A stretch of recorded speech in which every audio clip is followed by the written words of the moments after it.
भाई ठाकुर, इस रक्षाबंधन के पवित्र त्योहार को आप क्यों भूलना चाहते हैं? आखिर क्या कारण है? छोटे ठाकुर, ये दिन में इसलिए भूलना चाहता हूँ, एक मेरी मोह बोली बहन है। मैं हर साल अपनी बहन के दरवाजे पर बरसों से शू निकलाई लेकर जाता हूँ। सारा दिन उसके दरवाजे पर मत्था टेक कर बैठा रहता हूँ, लेकिन उसके सास ससुर रक्षाबंधन वाले दिन मेरी कलाई में राखी नहीं बांधने देते। क्यों नहीं बांधने देते भाई ठाकुर? बोलो, इसलिए राखी नहीं बांधते, कहते तेरा भाई एक डाकू है, एक लुटेरा है। वो ऐसे व्यक्ति से हमें कोई रिश्ता नहीं चलाना। मेरे नाम के आगे एक डाकू का शब्द जुड़ चुका है, इसलिए बोलो हमसे रिश्ता नहीं चलाना चाहते। लेकिन छोटे ठाकुर, मैं अपने देश की परंपरा को नहीं तोड़ूंगा, अपने देश की रस्म रीत को नहीं तोड़ूंगा। मैं हर वर्ष जाता हूं और इस वर्ष भी अपनी बहन के दरवाजे पर सूनी किराए लेकर जाऊंगा। और ये 20 रुपए कप्तान सिंह साग के चक्की वाले ये प्रस्तुत अपने पर 20 रुपए का दान देते। धन्यवाद भाई ठाकुर। आप अपनी बहन के घर जा रहे हैं, यदि आपकी कलाई सजाई जाए तो हम सभी साथियों के लिए एक एक राखी का धागा अवश्य लेते आना। छोटे ठाकुर, मैं तुमसे वादा करता हूं, अगर मेरी बहन ने इस कलाई में राखी बांधी तो मैं सभी साथियों के लिए एक एक रेशम का धागा सीएटे पर लेकर आऊंगा। सभी लोग अपनी कलाइयों से आना। ठीक है भाई ठाकुर, मैं चलता हूं। भाई ठाकुर, जय मां भवानी की। जय मां भवानी।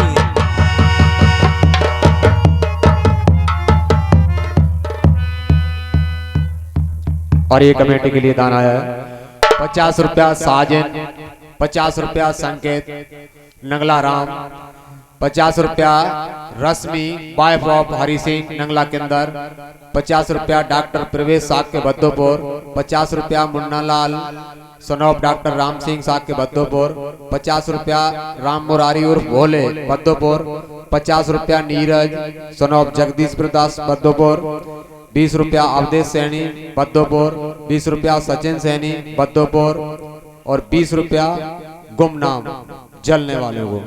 धन्यवाद। यशवंत हर वर्ष जाता था, लेकिन उसकी बहन को उसके सास ससुर बाहर नहीं जाने देते थे। कहते थे तेरा भाई डाकू है, लुटेरा है, ऐसे व्यक्ति से नाता नहीं चलाएगी।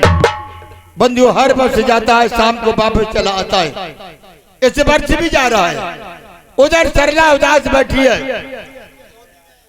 सभी बहनें देख रही है, अपने अपने भाइयों की कलाई सजाने की तैयारियां कर रही है, लेकिन सरला बेचारी मजबूर बैठी है। क्यों? उसके पास इतना नहीं जो एक पैसे की राखी लेकर के अपने भाई की कलाई को सजाए। धर्मवीर आता है अपनी बहन के पास, बैठ जाओ बेटियां, घंटे 2 घंटे तो देख लो कम से कम कुछ है या नहीं। चलो ठीक है, तुम्हें समय नहीं तो आराम से निकल जाओ। धर्मवीर अपनी बहन के पास आता है। पैसा ला।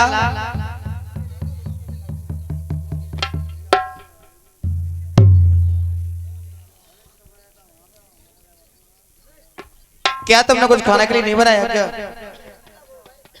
भैया, हमें आज खाने का सोच नहीं है। क्या हुआ? सोच तो इस बात का है, संसार की माता बहना जाती है पर अपने भाई क्या तुम राखी बांधती है। मेरे पास इतना भी नहीं है जो कि 1 पैसे की राखी लेके तुम्हारी कलाई को मैं सजा दूं। मुझे खाने का सोच नहीं है भैया। पैसा ला। आज तुम्हारे पास 1 रुपया भी नहीं जो कि धागा लेके भाई की कलाई को सजा सकूं। कोई बात नहीं, चुप हो जाओ, मेरी समझ में को पाया था। चलो जंगल की तरफ चलते हैं, वहां से सूखी सूखी लकड़ी तोड़ के लाएंगे, बाजार में बेचेंगे, पैसे राखी खरीद लेना, भाई की कलाई को सजा देना। ठीक है भैया, आ जाओ।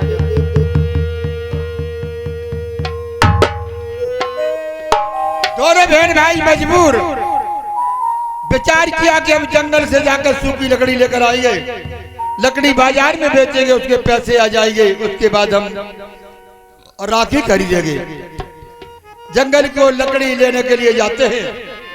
उधर उसी दयालपुर में कुछ लड़के, शैतान लड़के थे जो इस लड़की को गलत नजर से देखते थे, उन्हें ये पता चला कि आज वो लड़की अपने भाई के साथ जंगल की ओर गई हुई है, तो शैतानी करने के लिए अपना गुट बना रहे हैं शैतान लड़के।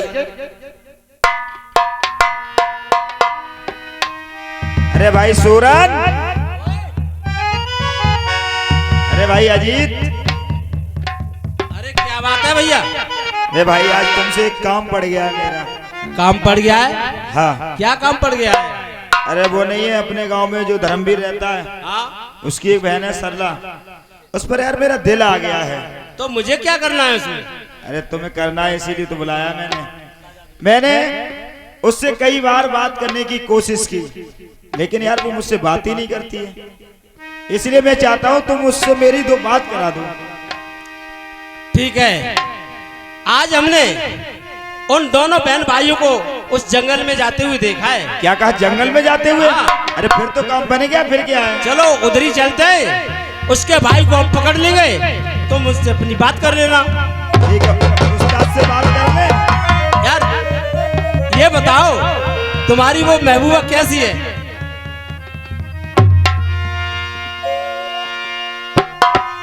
कैसी है? आने से उसके आए बहार, जाने से उसके जाए बहार, बड़ी मस्तानी है मेरी महबूबा, मेरी जिंदगानी है।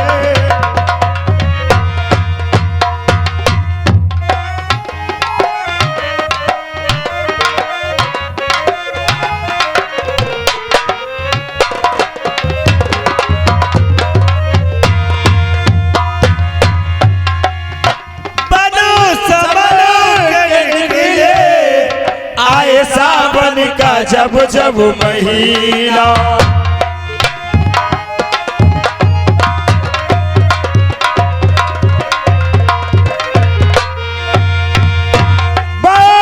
समय के निकले आए सावन का जब जब महीना, हर कोई न समझे जैसे है कोई चंचल हसीना।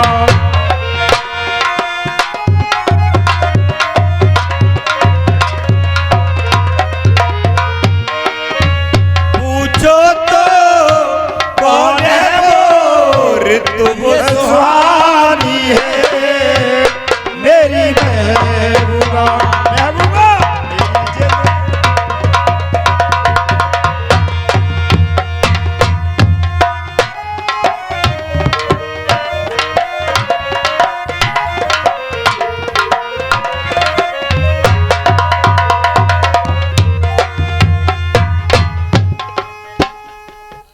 ऐसा है।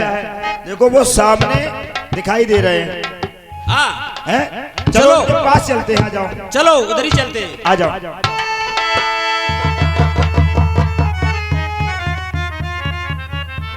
पैसा इधर आओ। सारे जंगल में घूम के आए, एक लकड़ी भी नहीं मिली बहन सल्ला। देखो सामने सूगा पेड़ दिख रहा है, उसके पास चलते हैं। मैं ऊपर चढ़ जाऊंगा तो नीचे लकड़ी बीनते रहना। नहीं भैया, मैं वहाँ नहीं जाना चाहती हूँ। क्या हुआ? ओ सूखा पेड़ देख रहे हो, उसके नीचे कुछ गुंडी नजर आ रही है। चलो घर चलते हैं भैया, मुझे नहीं लेना लकड़ी। पैसा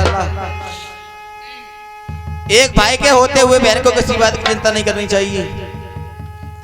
अगर एक भी अय्याज है तुम्हारी तरफ नजर उठा के देगा, सालों के आगे फोड़ दूंगा। भैया आओ मेरे साथ। वो हमेशा मुझे बुरी नजर से देखती है। तभी तो बोल रहा हूँ आगे फोड़ दूंगा। चलो आओ।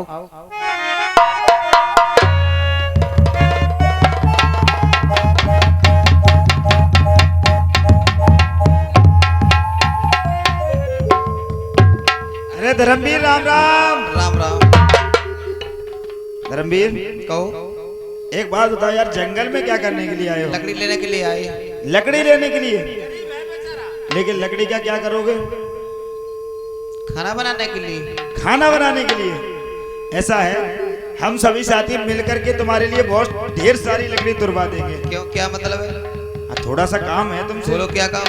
ये तुम्हारी बहन है ना, हाँ। उससे केवल 2 बातें करा दो बस। ये यार नीची आवाज में बात कर। पटक के मारूंगा। अरे बहुत मारूंगा तू।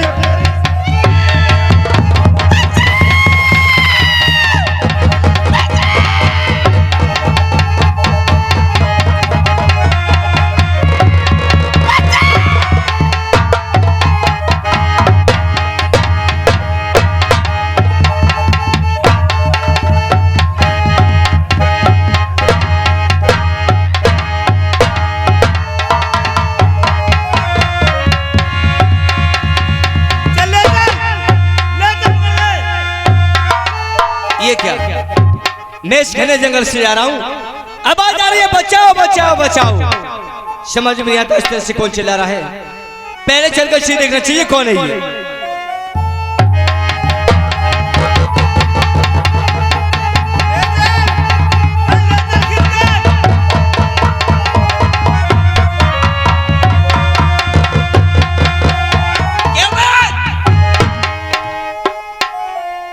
कौन हो तुम लोग?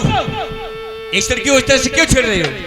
ऐसा इसे हम छेड़ नहीं रहे हैं। फिर क्या बदतमीज कर रहा है? ये हमारी घरवाली है, इसे ये रूट कर चली आई, इसे मनाने के लिए आए हैं। अच्छा तेरी घरवाली है? हाँ, तुम इसे मनाने के लिए आए हो? मनाने के लिए आए हैं। वापस नहीं जा रही? वापस नहीं जा रही है हमारे साथ। ठीक है मैं इसे समझाता हूँ। अभी बहुत सारा काम चल रहा है और ये रूट कर... ठीक है मैं समझा दे रहा हूँ इसे। ए लड़की इधर आ। ये लोग तेरे परिवार वाले हैं? कौन ये लोग? तू क्यों नहीं जाना चाहते इनके साथ? भैया मैंने नहीं जानती हूँ, ये मेरे परिवार वाले नहीं है। तेरे परिवार वाले नहीं है? ये एक गुंडे मेरी नाजुक जिंदगी को लूटना चाहते हैं। हमें बचा लीजिए भैया। समझ गया मैं लड़की। ये साले यश तेरे साथ बदतमीजी करना चाहते हैं। फिर तो सालों को ऐसा सबक सिखाना चाहिए जो जिंदगी में नहीं याद रहे और ये ऐसा कर्म कभी नहीं करें। लड़की उधर हट जा, मैं इन लोगों से बात करता हूँ। इधर आ। ये लड़की तेरी कौन है? ये छोटे भाई की पत्नी है। पहले मुझे ये बता, साले विवाहित स्त्री का रूप जानता है? क्या रूप होता है? हमारा तो विवाह नहीं हुआ है, तो इस रूप क्या जानेंगे हम। हरामखोर! विवाहित स्त्री का रूप होता है उसकी मांग में सिंदूर, पैरों में बिछुए। लेकिन स्त्री के पास कोई ऐसा रूप नहीं जिससे मालूम ये विवाहित है। साले अय्याशो, मैं अच्छी तरह समझ गया हूँ। तुम अपना गुट बनाकर इस लड़की के साथ बदतमीजी करने आए हो और साले तुम मुझसे कह रहा था हम इसे मनाने के लिए आए हैं। साले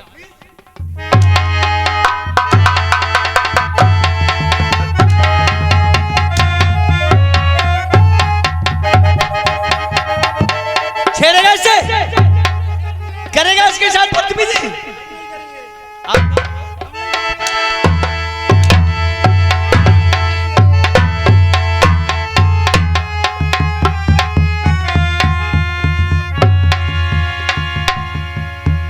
ये लड़की तेरी पत्नी है? अरे साहब हमारी कोई नहीं है।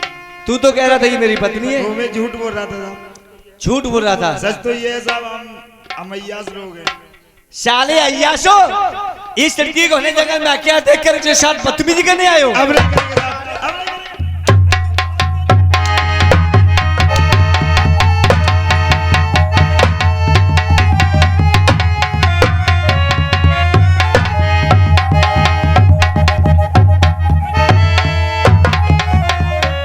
साले बदतमीजो, साहब माफ कर दो, अब नहीं करेंगे। इसी तरह से तुम्हारी माँ बहन के साथ बदतमीजी की जाए तो क्या करोगे तुम? गोली मार देंगे उसमें। गोली मार देगा? साले तू इसके साथ बदतमीजी कर रहा है, तुझमें भी गोली मारी जाए। नहीं साहब गोली मार।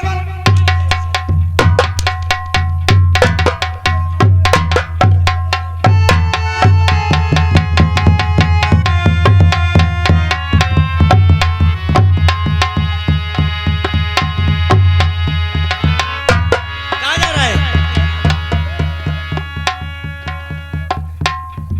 क्या कह रहा है? माफ कर दो साहब, कुछ नहीं कह रहा। मैं माफ कर दूं तुझे? कौन करेगा? साले मैं तो तुम्हें कभी माफ कर ही नहीं सकता।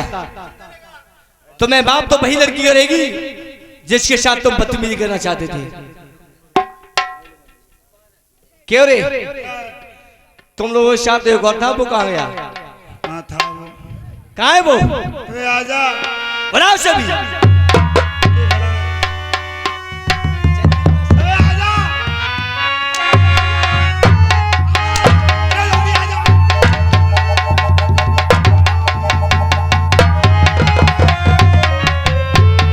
क्यों रे? तू क्या करने आया नहीं यार साथ? सारे तू भी बत्ती बोला। साहब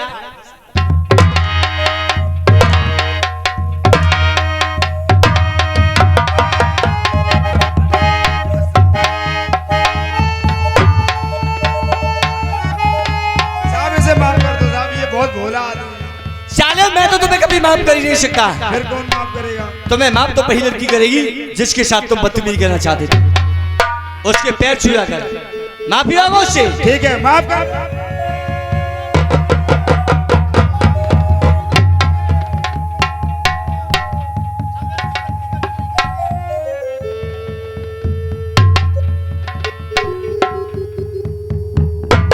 वैसे तो आप माफ करने लायक ही नहीं हो, जिससे मैं क्या तुम्हें भगवान भी माफ नहीं कर पाएगा।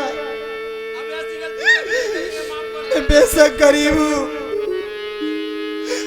आज मैं तुम्हें माफ करती हूँ, अब ऐसी गलती कभी मत करना। चाहिए ठहर जाओ। साले उस लड़की ने माफ कर दिया लेकिन मैंने माफ नहीं किया है। इधर आओ। अब तुम क्या करोगे? तुम सभी अपने अपने कान पकड़ो और कसम खाओ, आज के बाद संसार की जितनी माँ बहनें हैं, जिस तरह से तुम अपनी माँ बहन को समझते हो, उसी तरह से संसार की हर एक माँ बहन को अपनी माँ बहन समझोगे। किसी हम की और कसम खा के कहते हैं, संसार की जितनी माँ बहनें हैं सभी को अपनी माँ बहनें समझेंगे, किसी की और तरह से नहीं देखोगे। नहीं देखेंगे। चलो भागो, भाग।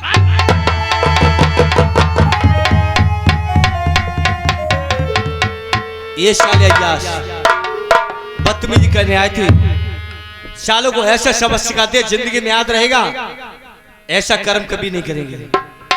लेकिन इन लोगों के साथ साथ गलती इस लड़की की भी है। इस लड़की की नौजवान अवस्था और इस अवस्था में ये घने जंगल में अकेली आई। इसे यहाँ पर अकेला नहीं आना था। आखिर ये अकेली क्यों आई? लड़की, ए लड़की, इधर आ। वैसे सबसे बड़ी गलती तो तेरी है, तूने गलती की है। मेरी गलती? पर हाँ। मेरा कसूर ही क्या है भैया? तेरी गलती है, तेरी ये नौजवान अवस्था। इस अवस्था में तुझे छले झगड़े में अकेला नहीं आना था। यहाँ पर अकेली क्यों आई तू? नहीं, मैं अकेली नहीं आई थी भैया। फिर कौन था तेरे साथ? मेरे साथ में मेरा भाई भी आया था। तेरे साथ तेरा भाई आया? हाँ भैया। कैसा है तेरा भाई? ये साले अय्याश तेरे साथ बदतमीजी करना चाहते थे और तेरा भाई तुझे छोड़कर भाग गया। अरे उसे तो मर जाना था। नहीं, भागा नहीं है भैया। फिर कहाँ गया? और गुंडों ने इतना मारा से मारते मारते बेहोश कर दिया भैया। बहुत मारा उन्होंने। तेरे भाई को मारा और नहीं क्या सुने? लड़की, तूने पहले क्यों नहीं बताया? अगर तू पहले बता दी, एक भी अय्याश को यहाँ से जिंदा नहीं जाने देता। कहाँ है तेरा भाई? अब मैं बताती हूँ। चल अपने भाई के पास चल, चल दौड़ कर। भैया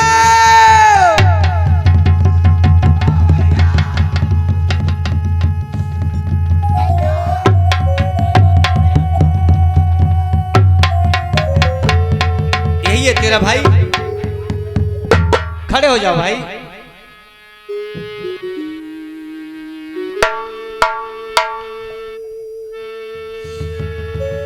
डरो मत भैया, इन्होंने हमारी इज्जत तुम्हारी जान को बचाया। आज से ये तुम्हारे बड़े भैया हैं, इनको झुककर प्रणाम करो। हमें माफ कर दीजिए भैया। खड़े हो जाओ। तुम्हारी बहन सच कह रही है। यदि मैं यहाँ पर ठीक वक्त से नहीं आता तो पता नहीं ये शाले यास तुम्हारी बहन के साथ क्या बदतमीजी करती है। भैया तुमने मेरे ऊपर बहुत बड़ा एहसान किया है भैया, तुम्हारे एहसान को कैसे चुकाऊंगा भैया? कैसी बातें कर रहे हो तुम? मैंने तुम्हारे ऊपर कोई एहसान नहीं किया है। ये तो हर इंसान का फर्ज होता है, यदि किसी के सामने किसी माँ बहन की लाज जाए तो उसे बचाना। मैंने अपना धर्म निभाया है, तुम्हारे ऊपर कोई एहसान नहीं किया है। कहाँ रहते हो तुम? हम दयालपुर रहते हैं भैया। दयालपुर? तुम्हारा नाम क्या है? हमारा नाम धर्मवीर है। धर्मवीर? तुम्हारी बहन का क्या नाम है? मेरी बहन का नाम सरला है। सरला? तुम दोनों बहन भाई दयालपुर रहते हो? हाँ भैया। ठीक है। ठहर जाओ धर्मवीर, फिर से तुम लोग भूल करने लगे। अभी तो मैंने अय्याशों को यहाँ से भगा दिया है। हो सकता है रास्ते में बैठकर वो तुम्हारा इंतजार करते हो। वो साले अय्याश तुम्हें फिर से भी छेड़ सकते हैं, इसलिए मैं तुम्हारे घर तक चलना चाहता हूँ। ठीक है चलो भैया। पहले तुम दोनों को तुम्हारे घर छोड़ूंगा, उसके बाद वापस आऊंगा। ठीक है चलो तुम्हारे घर तक चलता हूँ।